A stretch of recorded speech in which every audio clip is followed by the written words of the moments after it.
வணக்கம். இன்றைய முக்கிய நிகழ்வுகள். ரமலான் பண்டிகையொட்டி திருவள்ளூர் டோல்கேட் பகுதியில் உள்ள ஈத்கா மைதானத்தில் 1000க்கும் மேற்பட்ட இஸ்லாமியர்கள் புத்தாடை அணிந்து சிறப்பு தொழுகையில் ஈடுபட்டனர். இஸ்லாமியர்களின் 2 முக்கிய பண்டிகைகள் உள்ளன. ஒன்று ரமலான், மற்றொன்று பக்ரீத் பண்டிகையாகும். ரமலான் பண்டிகை ஒரு மாதம் கடைபிடிக்கப்படுகிறது. ரமலான் மாதத்தில் முதல் பிறை தென்பட்டவுடன் இஸ்லாமியர்கள் நோன்பு நோக்க தொடங்குகின்றனர்.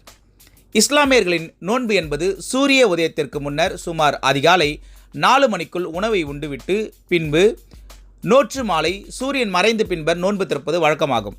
அந்த இடைப்பட்ட நேரத்தில் தண்ணீர் கூட பருகக்கூடாது என்று முழுமையாக கட்டுப்பாட்டுடன் நோன்பை நோக்கின்றனர். இந்த நோன்பு மூலம் பசித்திருப்பதும் தாகித்திருப்பதும் பல்வேறு தீய செயல்களிலிருந்து விடுபட்டு மனக்கட்டுப்பாட்டை கொண்டு வருவதும் இந்த நோன்பின் சிறப்பம்சமாகும். மேலும் நோன்பு இருப்பதன் மூலம் ஏழைகளின் பசியறிந்து அவர்களுக்கு உதவுவது, இந்த மாதத்தில் அதிக அளவு ஜகாத் எனப்படும் தானம் செய்தல் இஸ்லாமியர்கள் மீது கடமையாகும்.